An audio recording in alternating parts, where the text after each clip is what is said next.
मसीह भाई बहनों, आप सभी को जय मसीह की। परमेश्वर आपको, आपके परिवार को इन वचनों के द्वारा बहुतायत से आशीष दे और आप सभी की प्रार्थनाओं को सुने। मेरे प्रिय भाई बहनों, आज यदि आप संसार में फंसे हैं, विपत्ति में, क्लेश में, आप हर एक मुश्किलों से आप निकल नहीं पा रहे हैं, तो परमेश्वर से आप प्रार्थना करें। इन वचनों को सुनेंगे, परमेश्वर हर समय संकट से आपको निकालेगा। छुटकारे के लिए आप इन वचनों को ध्यान पूर्वक सुनेंगे, परमेश्वर आपकी रक्षा करेगा और आपके प्रार्थना के द्वारा परमेश्वर आपके परिवार की सहायता करेगा। मेरे प्रियो, हमें सबसे ज़्यादा अधिक अपने मन की रक्षा करना है और हमें ज़्यादा से ज़्यादा परमेश्वर के वचनों को सुनना है और विश्वास करना है, क्योंकि विश्वास एक ऐसा पत्थर है, एक ऐसा पहाड़ है जो हम विश्वास यदि अपने जीवन में कर लेते हैं तो जैसे पहाड़ होता है वो इधर उधर नहीं सरकता, उसी प्रकार हमारा विश्वास बना रहेगा।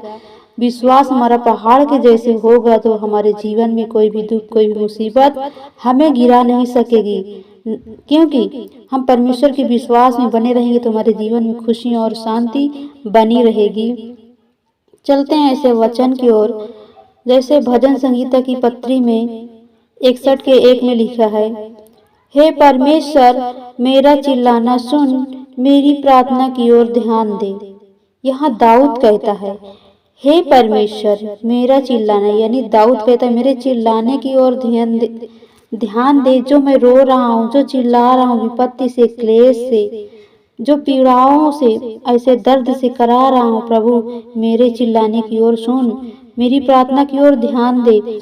हमें भी बोलना है, हमें भी परमेश्वर से कहना है कि परमेश्वर मेरे चिल्लाने की ओर, यानी मेरे दुख की जो घड़ी है, मेरे जीवन में जो विपत्ति है, जो समस्या है, मेरे शत्रुओं से मेरी रक्षा कर, मुझे छुटकारा दे बीमारी से, क्लेश से, या मेरे परिवार में गरीबी है, या मेरे परिवार में बहुत दुख है। परमेश्वर से जब आप ऐसे बोलेंगे तो परमेश्वर आपकी चिल्लाने की ओर, आपके प्रार्थना की ओर ध्यान देगा। और इसी का 2 पढ़ेंगे, मूर्छा खाते समय मैं पृथ्वी की छोर से भी तुझे पुकारूंगा, जो चट्टान मेरे लिए ऊंचा है उस पर मुझको ले चल। यहाँ दाऊद कहता है कि मूर्छा खाते समय, यानी जब इंसान दुख से, क्लेश से, विपत्ति से, या रोते रोते ऐसे हताश, कमजोर हो जाता है, तो क्या वो मूर्छा खाता है, बेहोश हो जाता है। तो दाऊद कहता है कि मूर्छा खाते समय मैं पृथ्वी की छोर से भी तुझे पुकारूंगा। हम जहाँ कहीं भी रहें, जिस भी परिस्थिति में हो, हमें परमेश्वर को याद करना है, परमेश्वर को पुकारना है। जब हम परमेश्वर का स्मरण करेंगे, परमेश्वर हमारी प्रार्थना को सुनेगा, परमेश्वर हमें हर एक मुश्किलों से, हर एक समस्याओं से छुटकारा दिलाएगा, क्योंकि हम परमेश्वर को पुकारते हैं। परमेश्वर हमारा चट्टान है, वो हमें ऊंचे उस स्थान पर ले चलेगा जहाँ न दुख है, न क्लेश है, न विपत्ति है, जहाँ आनंद ही आनंद है। और अगला वचन इसी का 3 पढ़ेंगे, क्योंकि तू मेरा शरण स्थान है और शत्रुओं से बचाने के लिए ऊंचा गढ़ है। यहाँ दाऊद कहता है क्योंकि तू मेरा शरण स्थान है। दाऊद परमेश्वर को अपना शरण स्थान मानता है, वो अपना सब कुछ परमेश्वर को मानता है। उसी प्रकार हमें भी अपना सब कुछ, तन मन धन दौलत, बच्चे, सब कुछ जब हम परमेश्वर को दे देंगे, परमेश्वर को अपना सब कुछ मानेंगे। आज हमारे जीवन में यदि परमेश्वर है तो हमारे जीवन में खुशियां हैं, आनंद है, शांति है। हर समय परमेश्वर हमें अपनी करुणा से तृप्त करता रहेगा। आज परमेश्वर हमें टुकड़ों टुकड़ों के लिए हमें इधर उधर दर दर फिरना नहीं पड़ेगा। परमेश्वर हमें तृप्त करेगा अपने सामर्थ्य से, हर एक वस्तुओं से। क्यों? क्योंकि हम परमेश्वर के राज्य के वारिस हैं, हम अंत तक धीरज धरे रहते हैं, तो परमेश्वर हमें नष्ट होने से बताता है। जैसे आयूब, उसका सब कुछ नष्ट हो गया, सब कुछ बर्बाद हो गया, उसके बच्चे, उसके ऐसे बहू, बेटे, पति, सब कुछ बर्बाद हो गया, धन दौलत, फिर भी उसने अंत तक धीरज धरे रहा, अंत तक परमेश्वर पर विश्वास रखा और परमेश्वर ने उसे पृथ्वी के यानी पृथ्वी से बहुत बड़ा ऐसे इंसान बनाया। उसके जीवन में जितना खोया था उससे ज्यादा कहीं परमेश्वर ने उसे दिया। मेरे प्रियो, हमें भी विश्वास रखना है, भरोसा रखना है। परमेश्वर हमारी मदद करता है। क्यों? क्योंकि परमेश्वर हमें बचाने के लिए ऊंचे स्थान पर हमें रखेगा, उस जगह रखेगा जहां हम युगान युग बने रहेंगे, उस तंबू में रखेगा। इसी का 4 पढ़ेंगे। मैं तेरे तंबू में युगान युग बना रहूं, मैं तेरे पंखों की ओट में शरण लिए रहूं। किसकी ओट में? जैसे एक मुर्गी होती है जो अपने बच्चों को किसी भी दिक्कत, किसी समस्याओं को देखती है तो अपने पंखों की आड़ में क्या करती है?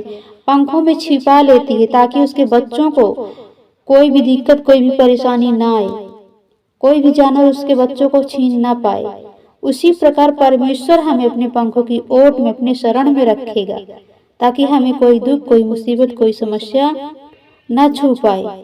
हम परमेश्वर के तंबू में युगान युग बने रहेंगे, किसी मनुष्य के घर में नहीं, हम परमेश्वर की शरण में रहेंगे।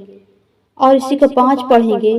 क्योंकि हे परमेश्वर, तूने मेरी मन्नत सुन ली है, जो तेरे नाम के डरवैये हैं उनका, यानी जो परमेश्वर के नाम यानी परमेश्वर का भय मानते हैं, वो जो आज हम गवाहियां देते हैं, जो परमेश्वर हमारे जीवन में काम करता है, परमेश्वर हमारे जीवन में दुख से, क्लेश से निकाल कर हमें खुशियां और आनंद देता है। हम परमेश्वर से जो मन्नत है, यानी आज हम बोल दें परमेश्वर हमारे जीवन में ये काम किया, हम परमेश्वर को इतना दान देंगे, इतना दशमांश देंगे, जो मन्नत मानते हैं उसे क्या वो पूरी करेंगे।